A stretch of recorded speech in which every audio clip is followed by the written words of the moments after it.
Zombie Apocalypse.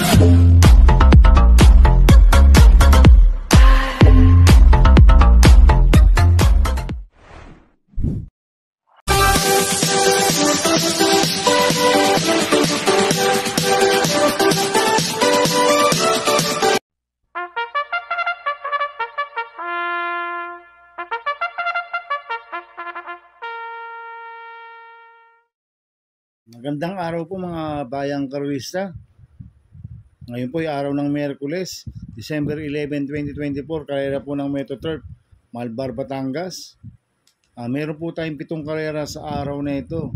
Nandito naman po yung lingkod, Drunken Master Wangbu, aka Elo Atubudoy, para magbigay ng giya at analysis sa inyo mga bayang karwista.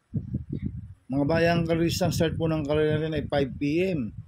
Bago po ako magsimula magbigay ng giya at analysis, huwag pong kalimutan subscribe, like, and share YouTube channel ko po. Siyempre, huwag din pong kalimutan i-click yung notification bell ko para updated po kayo sa mga bagong video ko. Kaya mag-start na po ako sa pagbibigay ng giya at analysis. Race 1, winner take all, cover stages 1 to 7. May 6 na kabayong tatakbo. 3-year-old maiden race sa distance 1,200 meters. First choice ko po dito, numero 4, Enough is Enough. Nasasakay po ni Mart Alvarez. Last round po nito noong November 29. Segundo po siya kay Alibaba. Nagtala po siya ng 1.29.4 sa distance 1,400 meters. Kaya malaki po panalo sa akin ito, kaya siya po first choice ko. Second choice ko po, numero 2, Boss Ako Naman. Nasasakay po ni Michael De Jesus. Nag-barrel trial po siya noong December 6. Medyo mainam po yung naging barrel trial po nito ni Boss Ako Naman, malayong nanalo. Kaya sa akin may panalo sa akin to, kaya siya po second choice ko. Kaya ang first choice ko po, numero 4, Enough is Enough. Second choice, numero 2, Boss Ako Naman.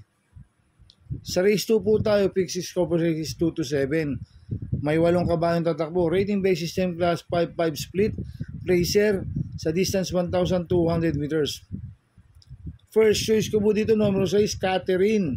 Nasasakay po JD Pabilik. Ito, mababa na po sa laban to, si Catherine. Nag-barrel trial po siya noong November 15. Segundo kay Cat Bell. Nagtala po siya ng 1.19 sa distance 1,200 meters.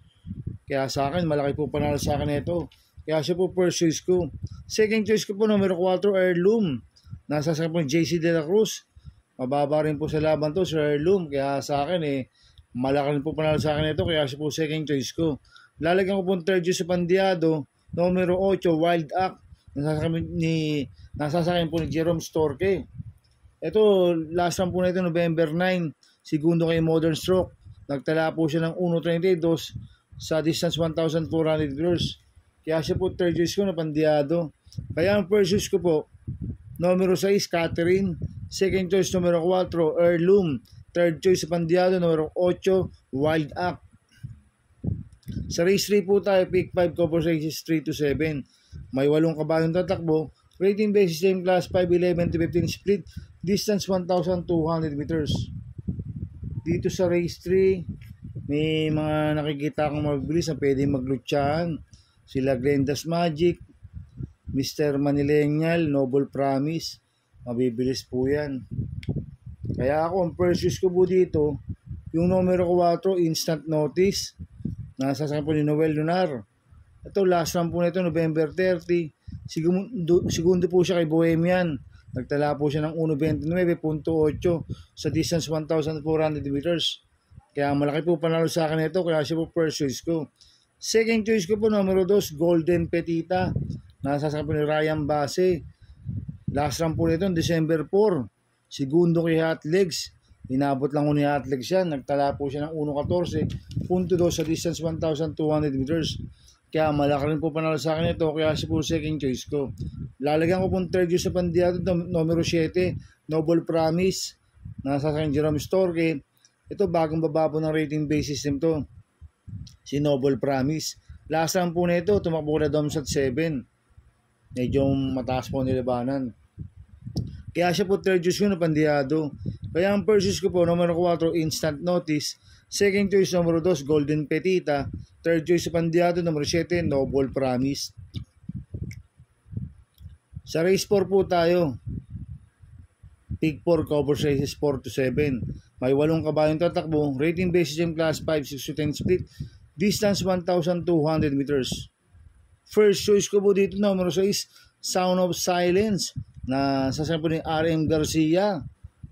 Last lang po nito, December 4. Segundo kay Happy Julian. Inabot lang po siya ni Happy Julian by photo finish. Itong si Sound of Silence, magaling po sa maiksing distansya to. Kaya malaki po panalo sa akin ito. Kaya siya po first choice ko. Second choice ko po yung galing sa panalo numero 1, Color Blast. Nasasaling Jerome Storge. Itong si Color Blast, nanalo po to. Medyo hindi pa po maganda ang alis. Bagamat umakit po ng grupo to. Pero pag lumabas po ng maganda to, may panalo sa akin to, si Color Blast. Kaya siya po second choice ko. Lalagyan ko pong third choice sa Pandiado. Numero 4, Cristiano. Nasasaling RJC Tabor. Last lang po na ito, November 27, Tercero Clapetron. Nagtala po siya ng 16.4. Itong si Cristiano, bigyan lang po ng importansya ng connection to. Magandang diado to, kahit maiksi po distansya. Kaya siya po third choice ko na Pandiado. Kaya ang first choice ko po, numero 6, Sound of Silence. Second choice, numero 1, Color Blast. Third choice, Pandiado. Numero 4, Cristiano. Sa race 5 po tayo. May 8 kabayong tatakbo. Rating base system class 5, 6 to 10 split. Distance 1,200 meters.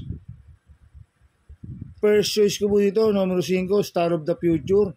Nasa sa kami JD Pabilik. Ito, bagong baba po ng rating base system to. Last lang po na ito, November 30, tumakbo kila Bohemian. Nagtala po siya ng 1.32 medya sa 1,400 meters. Pero meron 1.28 po yan sa 1.4. Kaya malaki po panalo sa akin ito. Kaya siya po first choice ko.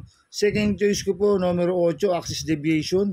Nasa sa akin JB Bakaykay. Ito, last lang po na ito, November 23. Bagong baba rin po ng rating base system to. Last lang po na ito, noong November 23 nga, pang-apat kila Shepcat, nagtala ng 16.2 sa distance 1,200 meters, si Axis Deviation. Kaya malaki rin po panalo sa akin ito, kaya siya po second choice ko. Kaya ang first choice ko po, numero 5, Star of the Future. Second choice, numero 8, Axis Deviation. Sa races po tayo sa penultimate race, may 8 kabayong tatakbo. Rating base system class 5, 11 to 15 split, distance 1,200 meters. First choice ko po dito, numero 2, Ragamapin. Nasa sa kami BJB Galleta. Last lang po nito, December 4, Tercero Kula Atlex Golden Petita. Pero noong November 23, segundo po kay Lemon Bell yan. Nagtala po ng 1.28.8 po yan sa 1,400 meters si Ragamapin. Kaya malaki po panalo sa akin ito, kaya siya po first choice ko. Second choice ko po, numero 6, Don Pedro. Nasasama po ni Pamboy Ponce. Last lang po nito, December 4, segundo kay Rakim Bell. Nagtala po ng 1.14 sa distance 1,200 meters. Cambio hiniti, bigyan na po kay Pamboy Ponce. Last lang, si John Paul Gusi po sumakay dito. Kaya malaki rin po panalo sa akin ito. Kaya siya po second choice ko. Lalagyan ko po third choice sa Pandiado, numero 3, Barek na. Nasa sa si Ardonia. Itong si Barek na bigyan lang po ng importansya ng connection to. Magandang diado to, si Barek na. Kaya siya po third choice ko na Pandiado. Kaya ang first choice ko po, numero 2, Ragamapin. Second choice, numero 6, Don Pedro. Third choice sa Pandiado, numero 3, Barek na. Sa race 7 po tayo sa last race. May 8 kabayong tatakbo. Rating base system class 4, 16-21 split. Distance 1,200 meters. First choice ko po dito, numero 8, Sting. Nasasama Joel Ciego. Last lang po na ito, December 1. Panglima lang po kila Gold Rush. Nagtala po siya ng 1.29.6 sa distance 1,400 meters. Maganda po sa posisyon ngayon ni Sting. Tsak makakapweso at makakarimate na maganda to. Kaya malaki po panalo sa akin ito. Kaya siya po first choice ko. Second choice ko po, numero 4, Watch Bell. Nasa akin JB Hernandez. Last lang po na ito, December 4. Segundo kay Calendar Girl. Hindi po siya lumagpas. Nagtala po siya ng 1.14 medya sa 1,200 meters. Kaya malaki po panalo sa akin ito. Kaya siya po second choice ko. Lalagyan ko po third choice sa Pandial, numero 5, Real Equity. Nasa sa akin Jerome Storge. Ito, bagong bababo ng rating basing system to, si Real Equity. Nung November 8, nanalo yan. May 1.14 rin po sa 1,200 meters yan, si Real Equity. Kaya siya po, third choice ko, napandiado. Kaya ang first choice ko po, numero 8, Sting. Second choice, numero 4, Watch Bell. Third choice, pandiado, numero 5, Real Equity. Good luck and happy racing mga bayang karista. Inuulit ko, ito igabay ko lang at analysis ko. Pero pagdating sa tayan, kayo pa din na masusunod. Sana ay swertihin tayo at magsitama. Kaya good luck po sa ating lahat mga bayang karista. Mga bayang karista, shoutout muna ako. Happy racing po kay Boss Manuel Chua, kay Boss Chuck Ompok, kay Boss Jing Garcia ng Double Rock. Happy racing po sa inyo. Sana ay swertihin tayo at magsitama. At happy racing po kay Sir Reynold Salonoy. At belated happy birthday po kay GJ Nicolay Chamson from Batang Arayat, Cubao. At happy racing rin po sa mga taga-Barkadahan OTV, kay Paring Paxi Villar, kay Habin Prinal, kay Chairman Boy Samson, kay Dudoy Jesus, kay Macmac Villar, kay Junior Villar, kay Arnel Lorenzana. Happy racing po sa inyo sa mga taga-Barkadahan OTV. At happy racing din po sa taga-Pingping Boys at sa mga taga-Double Rock. Sana ay swerte tayo at magsitama. Kaya mga bayang karisa, please subscribe my YouTube channel at Tubudoy 2.0. At sana ay lagi niyo pong panoorin yung ads ko, huwag niyo pong skip. Kaya maraming salamat po sa inyo and God bless.